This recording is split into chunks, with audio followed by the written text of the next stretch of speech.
is an important video to watch because you may be someone who is looking to retire at the age of 55 or 60 or 62 because you're looking to collect Social Security early or take early 401k distributions under the rule of 55. And I'm going to explain it later on. So the short answer is yes, my clients are doing it, and many more baby boomers and Gen X are looking to retire with less than $1 million in investments. And you may be wondering how in the world it's possible to retire early with less than $1 million. And this is by knowing your numbers. But is $1 million going to be ideal if you're looking to retire in 20 years, 30 years, or 40 years from now? Most likely not with inflation in the US, but is it possible to retire overseas? Absolutely. When it comes to calculating your retirement number, you need to first know what your estimated expenses are going to be, and then adjust it by inflation depending on when you're looking to retire, okay? Now, let me show you this. So what you're looking to retire, what if you're looking to retire early with less than $1 million? The definition of retiring early is subjective, and everyone has a different definition. And according to the Social Security Administration, retiring early means you're collecting the Social Security benefits as early as age 62.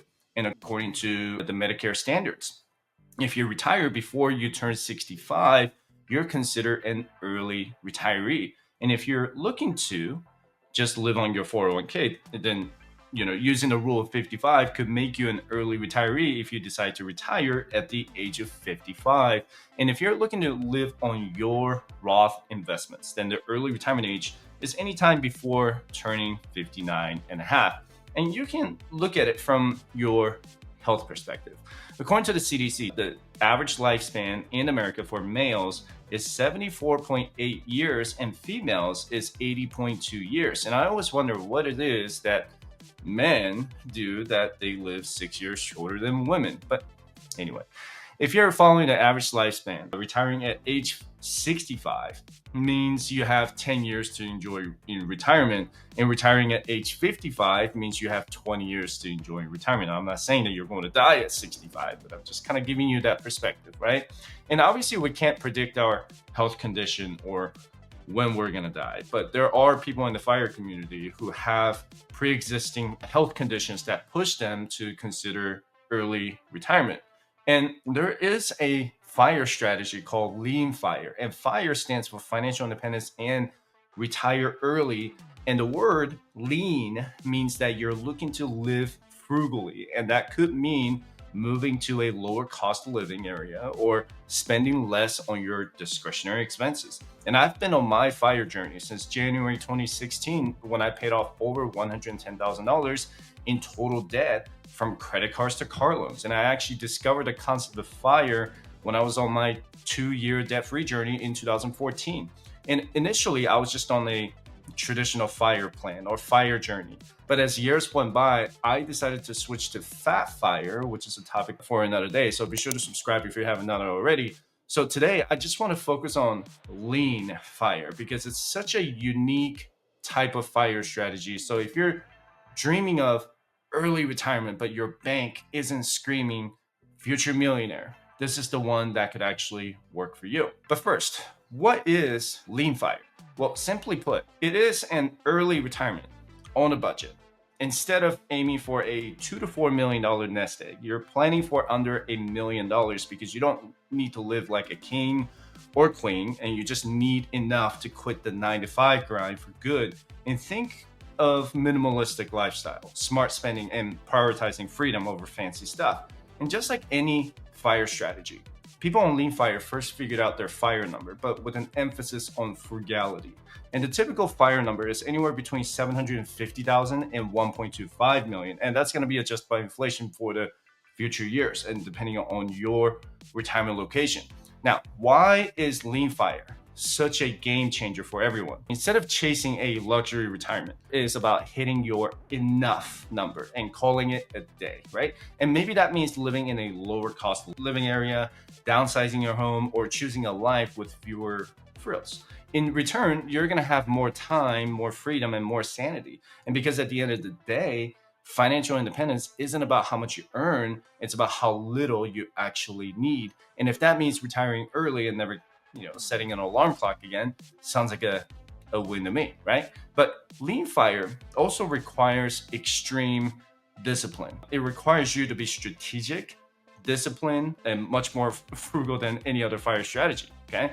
Now, so regardless of the type of fire you're pursuing, the first step is to assess your current expenses and estimate your future expenses. And here are some common questions you have to answer before calculating your fire number. And you can take a screenshot of what I'm about to show you on your phone or wherever you're watching this from, okay? And here are some questions that you need to ask yourselves. First, what are your passive income streams? Are you going to collect a pension, compensation, business income, or real estate income when you retire? And how much are you going to collect each month? And are your kids still gonna be living with you by the time you hit your retirement age? And because you know your expenses will either remain the same or go lower depending on the number of people in your household. Are you and your spouse gonna retire at the same time? And if you're single, that's easy question to answer. Or is one of you gonna continue some part-time work when you hit your retirement number? And do you have any pre-existing health conditions now that could potentially impact your retirement spending? And do you have any pension benefits that you have to wait until a certain age to start collecting? And are you looking to downsize your home when you decide to retire? Are you looking to relocate to another state or country when you decide to retire? And what are your tax burdens going to be? Because what you invest now, it matters a lot, right? What you invest now could be consequential when you're retired. Are you investing in a tax deferred account or a tax-free Roth account? These questions absolutely matter. And 9 times out of 10, most people don't have their budget completely figured out. And if you've never done a budget because you feel like you don't need one, you're absolutely wrong. You cannot possibly calculate your fire number if you don't know your income, expenses, and debt. Now, before we talk about how to retire early, we need to figure out how much you actually need. And think of it like planning a road trip. And you wouldn't just start driving without knowing how much gas you need, right? Same thing with retirement. So let me show you this. So a solid starting point is estimating your expenses. And here's the breakdown. And one, you can write this down too. You need to know what you need to survive. And that's also called the non-discretionary expenses. Every person on their financial independence journey knows this, okay? They all have this breakdown. I have this breakdown. My wife has it too. And it's your groceries, housing, utilities, communications, transportation, and insurance in that order. Groceries do not include dining out at a restaurant or doing a takeout. You need to find out how much money you're spending on groceries so that you can physically survive. Housing is what you need to keep a roof over your head. And how much do you need to pay every month so that you don't become homeless? How much do you need to pay for your property tax every year? If you're just going to rent, how much is it going to cost to rent in the area you're looking to retire? And utilities are what you need to keep your home running with electricity, gas, water, and trash. How much do you need to pay every month so that your electricity doesn't get cut, right? And how much do you need to pay at a bare minimum to keep your cell phone and the internet service to communicate with the world? And transportation is what you get from point A to point B, and it doesn't mean that you have to have a vehicle. And especially if you're looking to retire overseas where vehicles are not a common method of transportation. How much does it cost to get weekly passes with a metro in your city? And how much does it cost to put gas in your car every month? And do not include your car lease payment or a car loan payment because you're supposed to be debt-free when you're retired. And how much does it cost to maintain your health insurance, homeowners insurance policies? So these are all of your non-discretionary expenses, AKA essential expenses, okay? So let's say you need $3,000 a month. I'm gonna move this over here. So let's say you need $3,000 a month, okay, to maintain these expenses. So what you need to do is you just multiply that by 12 months, okay? And then you want to multiply that by 25 years, okay? So your lean number is going to be $900,000 invested, okay? That is just the investment portion of it. So this is assuming that you're not getting any pensions, no income streams or anything like that. Because if you're going to live on a 4% withdrawal rate from $900,000, so if you multiply this by 4% every year, okay, then you're going to have $36 $900,000 a year. Okay, that's just assuming that you're going to do the 4% withdrawal rate. Does that make sense? But having just $900,000 in investments is going to be very risky because you have to account for the market downturn, like in 2022, 2018, and what was the other year? 2008. How could I forget that, right? What I always recommend for early retirees, okay, I mentioned the definition of early retiree, is to have at least 24 months of expenses set aside in a high yield savings account, bonds, or CDs, so that can pay you enough interest to beat inflation. So, for example, let's use this example right here. For $3,000 a month, you're gonna need $36,000 multiplied by 2, so that will be 72K, and that's gonna be sitting in cash, bonds, okay, or something else that is cash and cash equivalent. All right. So you want to set that aside so when the stock market takes a hit, that you don't touch your investments, let's say $900,000 in investments during a bear market. What if the market goes down by 18%, 19%, like it happened back in 2022? Okay. And however, if you're not looking to retire until you start collecting your pension, then you may not need 2 years of expenses set aside. You may just need 12 to 18 months of expenses. Personal finance is very personal. So how much you need will depend on your overall situation. You may have special needs children at home, or you're retiring much earlier than expected, that you may need to make sure your investments last a lot longer, right? But let me tell you this, okay? If you're serious about retiring early, you should trim your expenses now so you can speed things up. And you can start by skipping a new car lease, learning to cook instead of door dashing every meal, or canceling subscriptions you just completely forgot about. Plus, the less you need to spend in retirement, the less you need to save, which means you can hit your goal even sooner. Here's something a lot of people don't think about when they dream of early retirement. You're going to need your money to last a long time, like a really, really long time, right? If you're planning to retire at 54, you could easily be looking at 40 years of retirement if you live till 94, 95, right? And which means your savings need to stretch like a cheap pair of jeans after Thanksgiving dinner. And I'll be honest, when I first thought about early retirement, my plan was basically, just save a bunch, retire early, and I'll just figure out the rest later on. But then I actually did the math and started running the numbers. And guess what? That extra planning gave me clarity and peace of mind. And if you want the same thing, I advise you to do the same. And a lot of my clients who come to me and say, I just need some clarity. I don't know if I'm doing this correctly. I don't know if I'm contributing enough or if I'm putting the money in the right bucket, right? So what I always start with is what's called a FIRE timeline. And I'm going to show you this. And you can go to firesuccess.com/consultation if you want to schedule a session with me and join the private client program later on if you want to, right? So every retiree has the 3 biggest fears, and that's the market downturns, healthcare expenses, and inflation. So relying just solely on your investments is always risky because lean fire is assuming that you're not putting any more contributions into your investments and you're just watching the market go up and down. So you need to list all of your investment vehicles. And I'm talking about every single investment account that you have. And this is my personal retirement timeline that I showcased in my FIRE investing course. And you can check that out at firesuccess.com/FIRE investing. But anyway, if I'm going to retire, let's say at the age of 50 right here, okay? I know that the only investment vehicle I'm going to have access to is my taxable brokerage account here, and as well as my Roth IRA contributions and Roth IRA conversions, okay? So you may be someone who enrolled in Rule 72T with your 401k or IRA.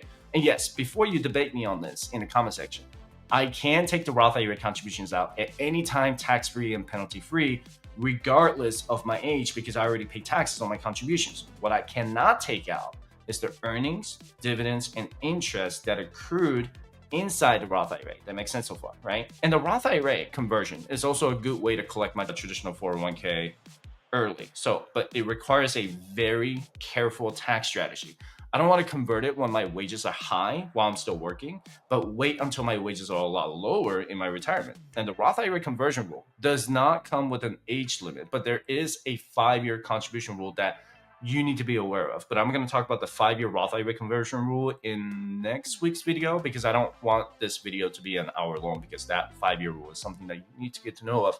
But if I retire at the age of, let's say 55 here, right? Now the possibilities kind of open up, more account vehicles that I can access to, because my 401k I already checked. It comes with a rule of 55 where I can access it at the age of 55 if I quit my job in that same year. So if I'm 54 in 2025, let's say I'm turning 55 in November, I can still quit now and use that rule of 55 because I'm going to be 55 in the same calendar year. And you should check out with your 401k plan to find out if your plan comes with a rule of 55. Your employer has to kind of enable that feature. So if they don't, maybe talk to your employer and see if they can. And if I retire at age 59 and a half, I'm going to have access to the Roth earnings inside my Roth IRA and Roth 401k. And it's going to be huge, right? There's going to be a lot more money coming in for later on. And if I retire at the age of 62, then I'm going to have an additional income source from Social Security if I decide to take Social Security out. But in the meantime, I wrote down a list of income streams I'll have right here before I hit my retirement age. And I can live on my capital gains and dividends from my taxable brokerage account. And I can live on my business income from Fireside Chat in this business. And those are some of the most important factors to help supplement your FIRE number so that you don't have to rely only on your taxable brokerage account. Because check this out, okay? I'm gonna do some calculation with you. So I'm gonna use the same example that I showed you earlier with the $900,000 in lean FIRE number right here, okay? And the 4% withdrawal rule that gives you $36,000 a year. So I'm gonna use the same expenses and go with $3,000 a month to maintain your lean FIRE, right? So, and I'm also gonna assume that there's $72,000 set aside in cash, bonds, and CDs. So what if you receive let's say $1,000 a month from your pension every month? Then you're gonna subtract $300,000. Try to answer the question for me. If I multiply $1,000 by 12 months and 25 years, that's going to give me $300,000, right? So you now just need $600,000. I'm going to use red here, $600,000 in investments because you have $1,000 a month coming in every month. And what if you receive, let's say, all $3,000 in passive income every month that covers your lean FIRE expenses? Does it mean that you don't need to invest? No, it does not. You still want to invest because your pension income, whatever that source is, maybe Social Security, maybe your very rare but private pension, military pension, VA disability compensation, they don't always adjust for real life inflation. And keywords, I just say real life inflation, right? They could say, we got inflation at 3%, but if you look at eggs, they went up by 58% year over year. Your expenses may go up to, let's say, $3,100 a month, right? Let's say you're into year 2 of your retirement. Now your pension income, let's say it stays stagnant at $3,000 a month. So now you're going to have a deficit of $100 a month. What you can do is leave that investment alone during your retirement and let it continue to grow while you live on your pension. Then you can use it when you actually need it. Now, remember the timeline that I just showed you earlier in the video. You need to you need to know at what age you're going to be able to access your 401k, IRA, and HSA. Those are the 3 main core accounts that I'm always going to have because when the deficit happens, I know I can access my investment accounts. At what age are you going to have access to your tax-free accounts to pay for your expenses, right? Now, you're probably thinking, what if I don't live that long? All right. I get those comments in the comment section all the time. What if I don't live that long? Well, I never tell anyone on my channel to not enjoy their lives now. I would also never tell you to spend all of your money or save all of your money and not have fun at all. So you need to be very intentional with what you're spending and what you're saving. If your mentality is to spend all of your money now, then you're not going to achieve FIRE. It's pretty simple. And let's say you do live into your 90s, and you'll be glad that you plan ahead so that you don't need to worry about not having enough retirement income. And get this, you don't have to do complicated math on a napkin. I just showed you that. It's pretty simple, right? There are financial tools that can do the heavy lifting for you, like the free resources you'll find at firesidechat.com/resources. You can even schedule a consultation with me by visiting firesidechat.com/consultation, or just talk to any financial professional to make sure that you're on the right track to start your FIRE journey. And you want to get this right, especially now. You don't want to wait until it's too late to realize you didn't save enough or you didn't plan for enough, right? Now, let's talk about what steps to take to increase your savings rate. The bigger this number, the faster you can say, I'm out to the 9 to 5 grind, right? And you have to focus on your savings rate. And the first step is to calculate your FIRE number. And we already talked about calculating your lean FIRE number earlier in this video. And do not skip step 1, or you're not gonna know how much you really need to save to achieve your financial independence number. And if you're in debt, save anywhere between $1,000 and $2,000 in your rainy day fund. You only do this step if you're in debt so that you don't get back into debt again while you're on your debt-free journey. And think about how much it'll cost you to pay the insurance deductible. If you got into a car accident, mine's like $1,000. How much does your health insurance charge if you end up in or a urgent care? Mine is like around, I think it's like $500. And step number 3 is contribute up to your 401k, but only up to your employer match. If your employer doesn't give you the match, then just skip the step. It's pretty simple. So if your employer is handing out 401k matches, grab it like it's the last slice of pizza, because that's free money. And saying no to free money is a crime against your future self, okay? And the next step is to pay off your debt, except for your mortgage. And if you have a credit card debt, student loans, car loans, or something else, then you need to dedicate all of your spare paychecks into your debt. If you're already debt-free, then just go to step 5. And I gotta tell you, when I became debt-free in December 2015, it was over $110,000. The feeling is just describable, just the way it felt. And just, I had no more payments going to anyone, no banks, no credit cards, no personal loan, no lender saying that, hey, this is you're due on the 15th for $384 a month. I remember that because that was my personal loan, right? And it's just one of the best feelings you'll ever have, and say, wow, now I can put 25% of my income or 50% of my income towards taxable investments, towards something fun, right? And just keep that in mind when you have to ask yourself, should I pay off my debt? And if you ask me, do I regret paying off my debt? My answer is, no, I don't regret paying off my debt. I would never get back into debt ever again. And then that's what the next step is for. And that's the 6 months of expenses set aside in your emergency fund. You should know what your expenses are from step 1 right here, right? Your monthly expenses, and multiply that by 6 and put it in a high yield savings account. Not one of those traditional bank accounts that pays you 0.01% in interest. I'm talking about the ones that pay you more interest in a bank account. You do not touch this money unless you have an expense that meets 2 criteria: unexpected and necessary. A nail in your tire is unexpected, and it's necessary for you to replace the tire. A Taylor Swift concert is not unexpected, and it is not necessary for you to go. You can argue with me all day, Swifties, but you know I'm right. Once you finish the first 5 steps, here's where all the fun begins. Max out your HSA and Roth IRA. HSA will help with your healthcare expenses in your retirement. Roth IRA will help with your tax burden. And I have full tutorials on those investment accounts on my channel so that you can check it out later. And the next step is to achieve a 25% savings rate, including your HSA, Roth IRA, and 401k contributions. So if you invest $4,300 in your HSA and $7,000 in your Roth IRA, then that's a total of $11,300, right? So if your gross income is, let's say, $100,000, then you'll need to set aside the difference of $13,700 in your 401k to get to that 25%. But remember to abide by step 3 right here when I mentioned a 401k employer match.